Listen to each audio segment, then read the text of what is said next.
Leitura em áudios do livro Campo de Batalha da Mente, Vencendo a Batalha em Sua Mente, de Joyce Meyer, pela Belo Publicações, capítulo 16. Meu futuro é determinado pelo meu passado e pelo meu presente, mentalidade de deserto número 1. Não havendo profecia, o povo se corrompe. Provérbios 29:18. Os israelitas não tinham uma visão positiva para a vida deles, nenhum sonho. Eles sabiam de onde tinham vindo, mas não sabiam para onde estavam indo. Tudo era baseado no que eles haviam visto e podiam ver. Eles não sabiam ver com o olho da fé. Ungido para trazer libertação. O Espírito do Senhor está sobre mim, pelo que me ungiu para evangelizar os pobres, enviou-me para curar os de coração quebrantados, proclamar libertação aos cativos e restauração da vista aos cegos, para pôr em liberdade os oprimidos, para apregoar o ano aceitável do Senhor. Lucas 4, versículos 18 e 19. Venho de um passado de abusos. Cresci em um lar disfuncional, minha infância foi cheia de medo e de tormento.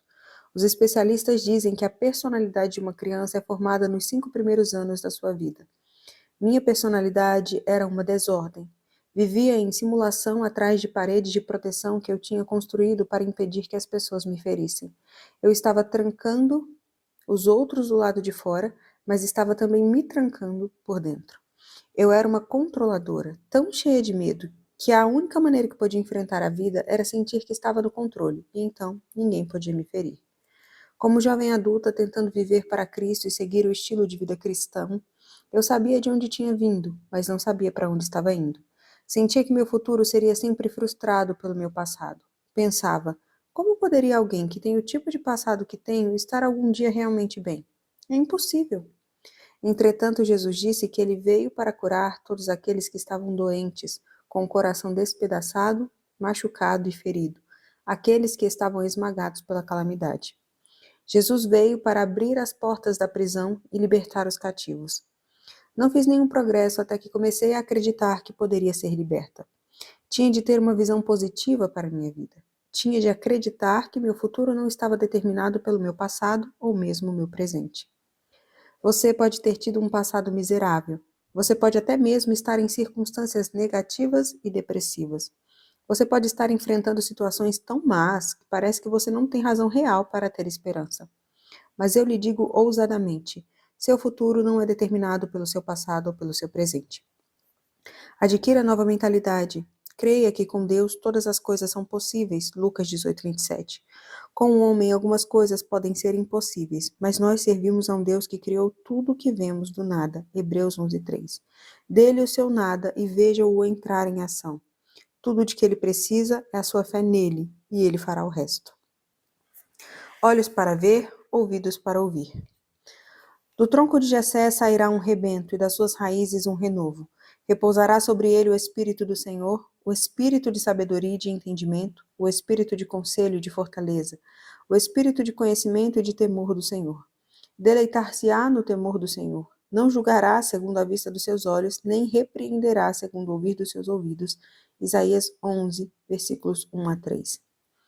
Não podemos julgar as coisas corretamente pela visão dos nossos olhos naturais. Devemos ter olhos para ver e ouvidos para ouvir as coisas espirituais. Precisamos ouvir o que o Espírito diz e não o que o mundo diz. Permita que Deus lhe fale sobre seu futuro, não qualquer outra pessoa. Os israelitas olhavam e falavam continuamente sobre como eram as coisas.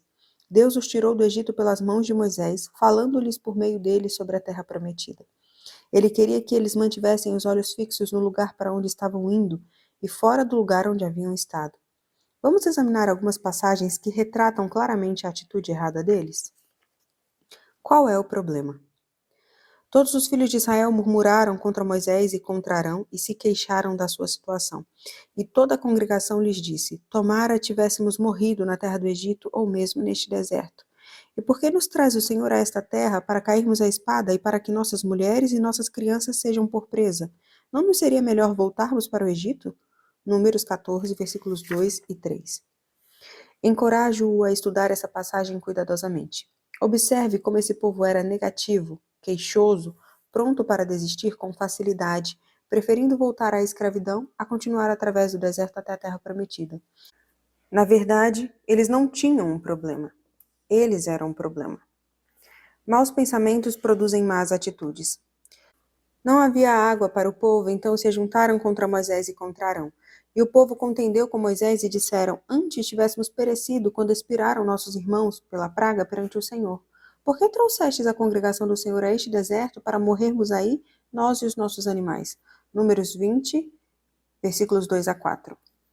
É fácil ver, por meio de suas palavras, que os israelitas não estavam confiando em Deus de maneira alguma. Eles tinham uma atitude negativa, de fracasso.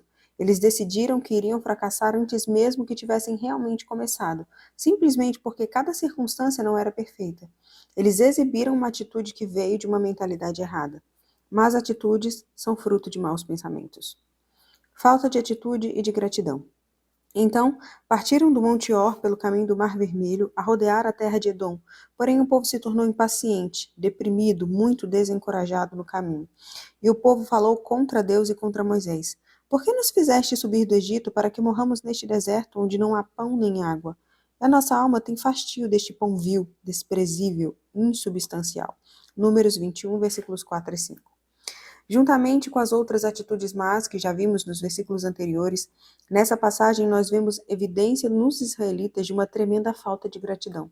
Os filhos de Israel simplesmente não poderiam deixar de pensar sobre o lugar de onde tinham vindo e onde haviam ficado por tempo suficientemente longo para chegarem onde eles estavam indo. Teria ajudado se eles levassem em consideração seu patriarca Abraão. Ele passou por algumas experiências desapontadoras em sua vida, mas não permitiu que elas afetassem seu futuro negativamente. Com contendas não há vida.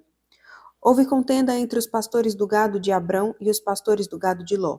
Nesse tempo, os cananeus e os ferezeus habitavam essa terra, tornando mais difícil se obter forragem. Disse Abrão a Ló: Não haja contenda entre mim e ti e entre os meus pastores e os teus pastores, porque somos parentes chegados. Acaso não está diante de ti toda a terra? Peço-te que te apartes de mim.